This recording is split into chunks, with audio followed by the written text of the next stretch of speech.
plus size industry really is a large industry, no pun intended, and it continues to grow, thanks to movements like body positivity.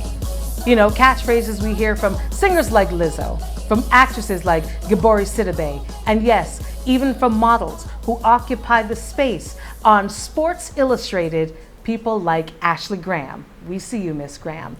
And none of this could be possible without the women who have envisioned, designed, and dressed these incredible people. I want to introduce you to one such woman today. Her name is Monif Clarke of Monif C Plus Sizes. How are you, Monif? How are you? Thanks so much for having me. I'm excited. Pivots are actually one of my favorite conversations. Yeah? So this should be good, yeah. Oh, fantastic. Yes. Well, you know, every story has a good beginning, but I want to start with the uniqueness of your name, Monif. Where did that come from? Well, I have one of those, my mother was one of those kind of ornery people. She just wanted things her way. So she saw Monifa in a baby book and she was like, that's cute, but I don't like that A. Oh. So she took it off. Took it off. That was it. Don't like it? Move it. And the funny thing about it is when I tell the story, when I was naming my brand, you know, I didn't know anything about how you figure out a name for a company. And so I was coming up with all these things. I remember I read a book and it was like, one of the ways you can come up with a name for a company is to like take your street name and like turn it around. I lived at 37 Devon Drive. So I came home one day and I said, what if we named it Devon 37? And she goes, I gave you such a beautiful name. Just name it after you. And I was like, Monif C. There you You go. Mama to the rescue again. That's right. So that's a really intriguing story. Yeah. You grew up on a place called Devon. This is in the U.S. Yes. What was life growing up for you in the U.S.? Well, I mean, it was great. You know, I am an American-born citizen. My mother and father are Bajan. It was really great to be able to have the opportunity to live in the U.S. and all the opportunity that comes there. Of course, challenges too. And then also having my Caribbean background and parents. So I felt like I kind of got the little bit of the best of both worlds. Yeah. It must have been interesting, especially because, I mean, being a North American child of Barbadian parents, Yes. you kind of grow up with both cultures You do. coexisting as opposed to clashing. You do. Yeah, but I mean, one always seems to kind of like rise to the top Yeah. when the circumstance requires Yep, it. yep. You know? It's like you would all, you know, I tell people, they say, do you guys celebrate Thanksgiving? I'm like, yeah, but we always have a little cuckoo and a little saltfish there too. Little something. Yeah, a little something. To give thanks. yes. Yeah. Absolutely. So your parents sound like they were an incredible influence Yeah, in they your were. life. They definitely were. I mean, my parents, they felt that their responsibility was to raise us so that we can live the life that we wanted and not necessarily the life that they wanted us to live. And I think that that's a really big distinction because a lot of parents are like, you got to go to school and do this and do that and make sure you do this. And they kind of give you this rule pattern. And my parents were like, I just want you to be happy, successful. I want to give you wings so that you can fly. And that was their philosophy. And then I come from a long line of women that were kind of tough and business minded. My grandmother, you know, she did her bananas and everything, sold it in the market, originally from Turner's Hall, St. Andrews. So she would go down to, you know, town every day and sell her wares. My mother got into selling everything from encyclopedias to costume jewelry, just women that kind of wanted their own. So I grew up with that kind of seeing that often. Swipe, earn, and save with MasterCard. Sign up today. Call 418-CARD. That's 418-2273 for more details.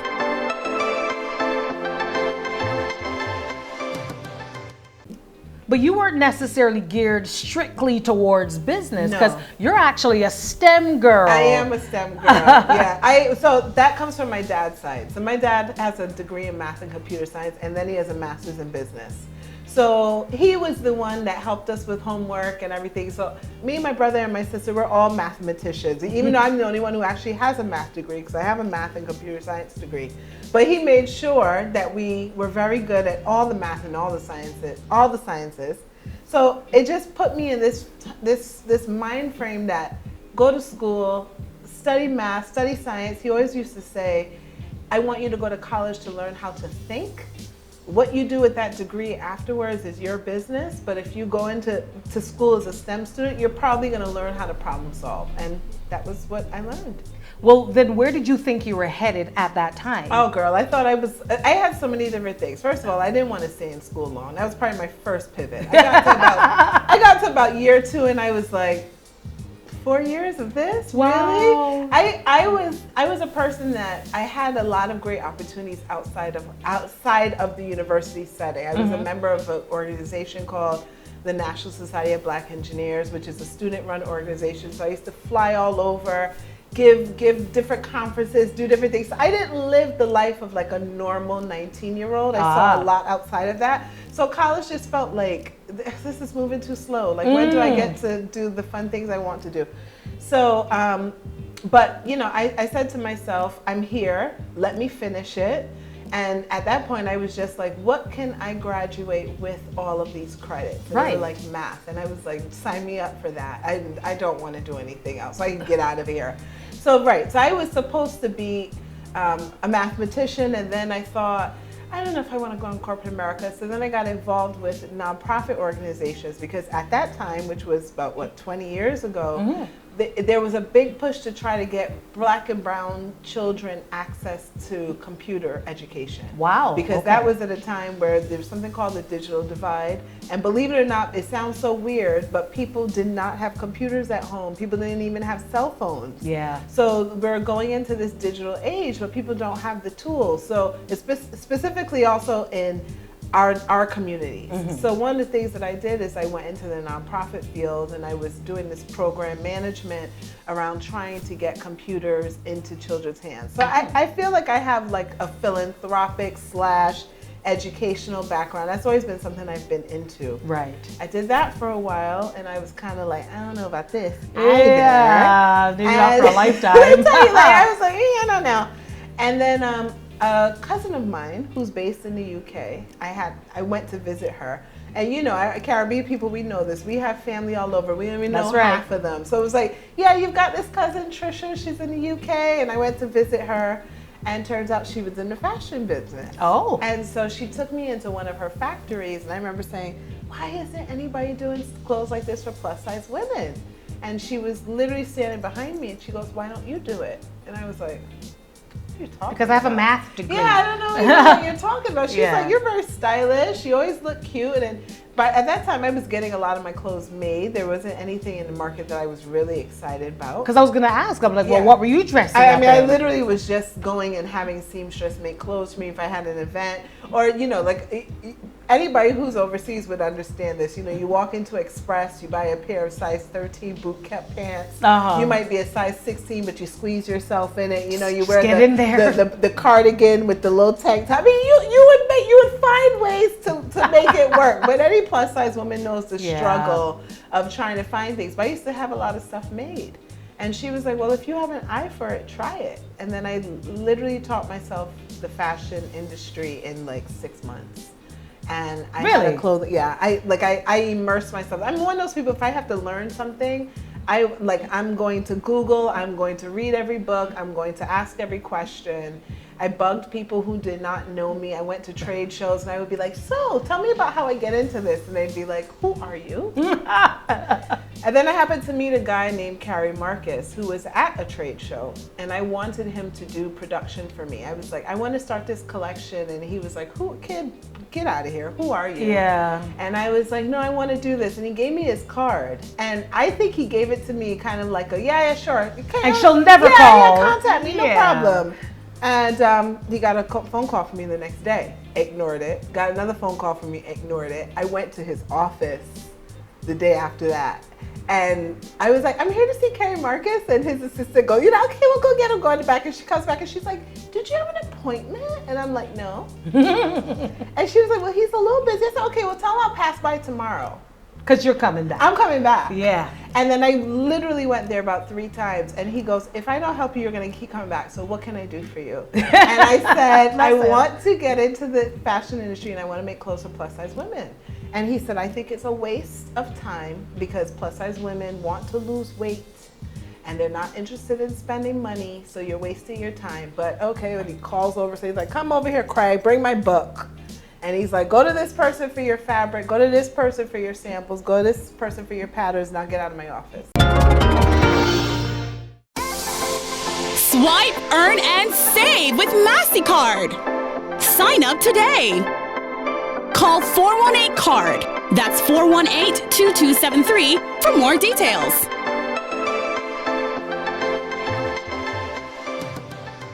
Carrie Marcus has probably told you something that a lot of people in the industry were thinking at the time. But what's the point in making bigger clothes when they're trying to get smaller anyhow? In fact, we'll do them a favor and not give them clothes as a form of influence to get smaller. Absolutely. Where's the flaw in that?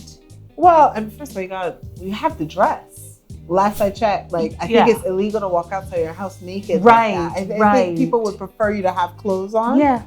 And then I also think that it comes down to a respect and a worth.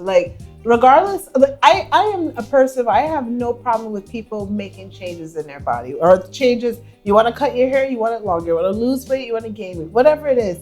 That doesn't determine your worth or your value. So why do we think that it's okay to tell somebody you can only have nice things once you fit into this box? And if you don't fit into this box, we're not going to give you nice things. That's ridiculous. You still have to get dressed. You still have to feel good about yourself. You still got to suit up and go through life. So you should have something nice to do it in. Now, you're a numbers lady. Do you remember statistically the average size of the average U.S. woman around the time you wanted to do that? It's size 16. And I think it's 50-somebody% of women are size 16 and over. Right. So at the time, half of America was left unaccounted for. So what was happening? Well, I mean, there's a number of things. I mean, the fashion industry overall is very kind of snooty. And there's this idea that, again, if you don't fit into this, if you don't look like Jennifer Aniston, you are of no value. Right. There's a lot of racism also. Yes. And, because there's a lot of women of color that are naturally larger size. And so it's kind of like, you're not important, right? You're not going in the store and dropping $3,000 on a Donatella Versace dress, so we could care less what you wear. Right? So those sorts of things go into it. There's a natural fat bias. And I'm one of those people where I try to stick to the clothes and I try not to get into the political statements about it. But at the end of the day, there's a lot of until you do this, you should not have this. Right. And I just think that that's ridiculous. I mean, we've seen it, the natural hair care business. How many women of color have not had things to use in their hair until people like Carol's daughter and Shea Moisture and different that came along, because it was not seen a value. Yes, we know that consumer is there, but we don't think we have to service them. They'll figure it out on their own. Right. Right. So it's hard not to be political when literally you are wearing it on your back or not, as the case may be. True.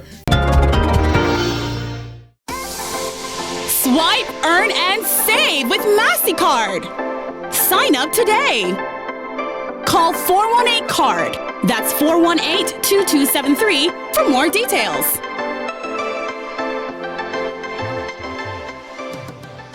So along comes this young, vivacious, almost petulant young woman.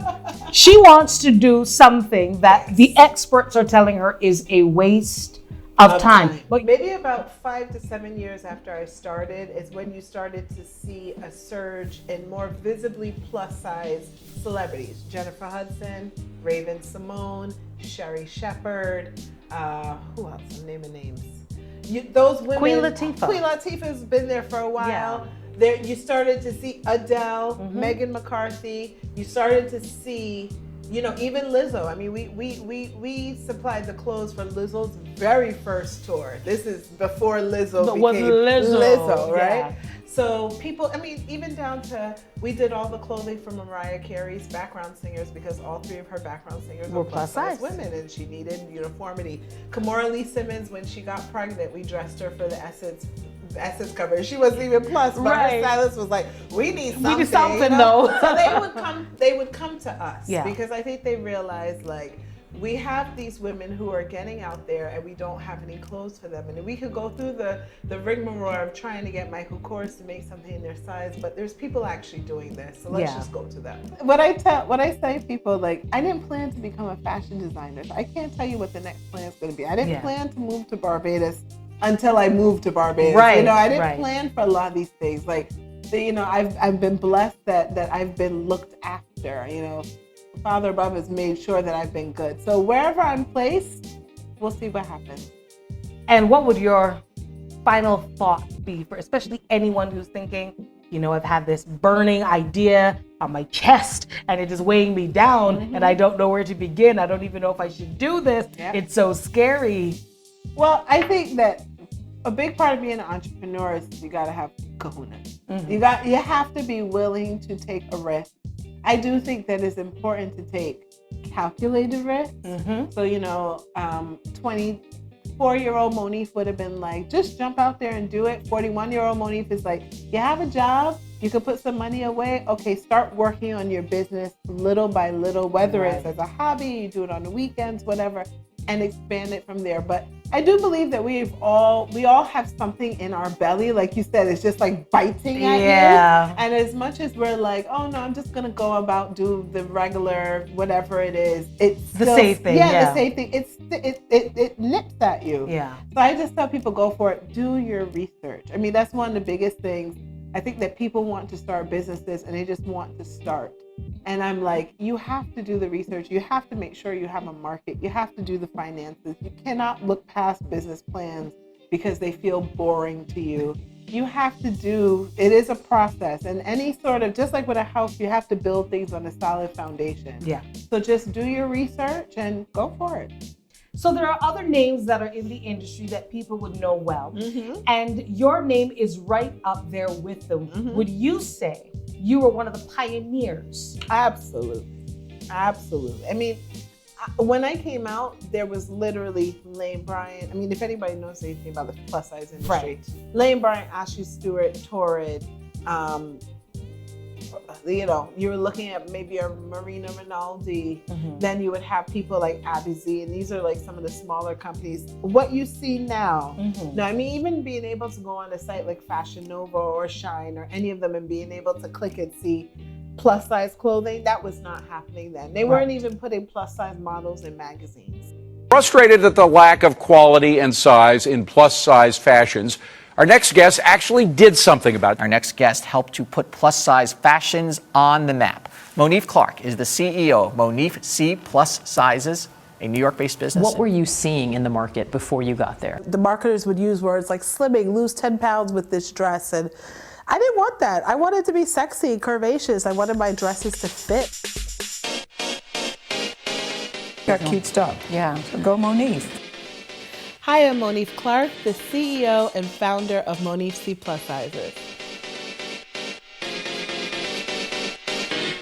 I started Monif C because I am a size 18 woman. I've been plus size my entire life and was really frustrated with the fact that I couldn't find clothes that I felt reflected my style, my personality, and who I was.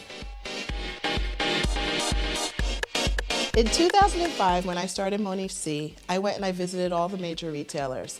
And what I was told time and time again was, if this line was in straight sizes, it would be a smashing success. But because it's in plus sizes, we don't think that the women are ready for this sort of fashion forward clothing.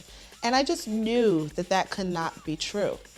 That is why I decided to take the bull by the horn and start Monif C myself. We are really creating and designing clothes specifically for the plus size woman. These clothes are engineered garments, the right boning, the right seams. We have fit models that are size 14 and 18 and 24 because we want to see the clothes on a variety of body types, whether you're short or tall. We want to make sure that the fabrics fit but also accentuate curves and don't dig into curves. Those are things that I think about because I'm a plus size woman. I try on everything that we create in our collection because I want to make sure that if I'm sending it out to you that it looks great and you're going to be happy with the product. Looking forward, we're now a 7-figure business and we're growing.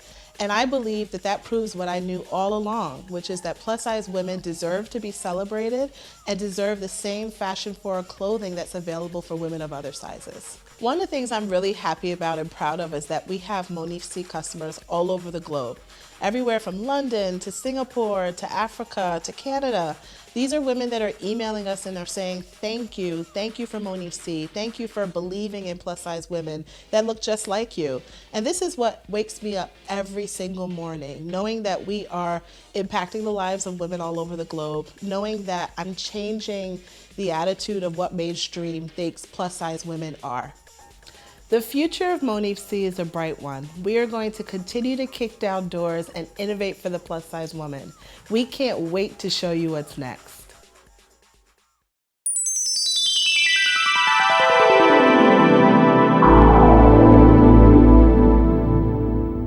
But we get to peek behind now on her laptop to see how she comes up with these great designs. Hi, how are you? I am good. Good. Well, I actually most times are in my pajamas in my bedroom, so I spiffied up for you today. My dream job. I may have mentioned, many people know us for our dresses and our swim. We actually decided, my team, I worked with my assistant designer Brandon in New York to work on a new swim collection for 2020. I can show you a few sneak peeks. I can't show you everything, Gaynelle, because some of these pieces are going to be sold in Forever 21 next year. But this is my mantra since day one. So, you know, it's lingerie inspired. Well, I should say it's swimwear inspired by lingerie. We've got some garter details. When I designed the bust in these double self-facing for stability, we made sure that we're going to put underwire in some of these suits. We've got power net that literally feels like you're wearing Spanx. Adding some of those details in to really show how you can shape the body for a plus size woman. One of the things I love to do about design is that I like to have a detail right underneath the bust line, because what I notice is that the smallest parts of our body usually is literally right underneath the bust line for women, because that's typically the smallest part of our body. Right. So I am a true believer in high-waisted garment as opposed to putting details right around the waist. I mean, I kind of have an apple shape myself, so the idea of putting something right around the middle of my belly does not really make me feel good. And I think that that's universally flattering, whether you're hourglass, pear, apple, it works for your bodies. So you'll see we have this detail here on this style, number 2. We've got this detail here. Maybe I'll show you one more. Let me pull one from the back. This one. Okay. So you see even here how we curved in the side, that's going to be cutouts there on the side. Wow. And my team and I, we are super detailed. I mean, these sketches go to our manufacturer in China. And we're super detailed about, you know, gold square rim trim. Like, I really want these to feel customized for the plus size woman. So this is a little bit behind the curtain of how we come up with some of these designs. And I tell you what I really love. I love the detail at the shoulder and the neck. Anything that makes my shoulders look more square and strong and gives me the illusion of a long neck, I am here for it. It really is going to be a nice centerpiece for the top of your body. Have the shoulders really be square and the highlight of this suit. Right. I love it. And it says Carnival all over it. I love. This is Monday wear. This is 4 days. But I wanted to bring that is utilizing Caribbean culture through color, and now we're showing it in a different way. We're trendsetters. We are.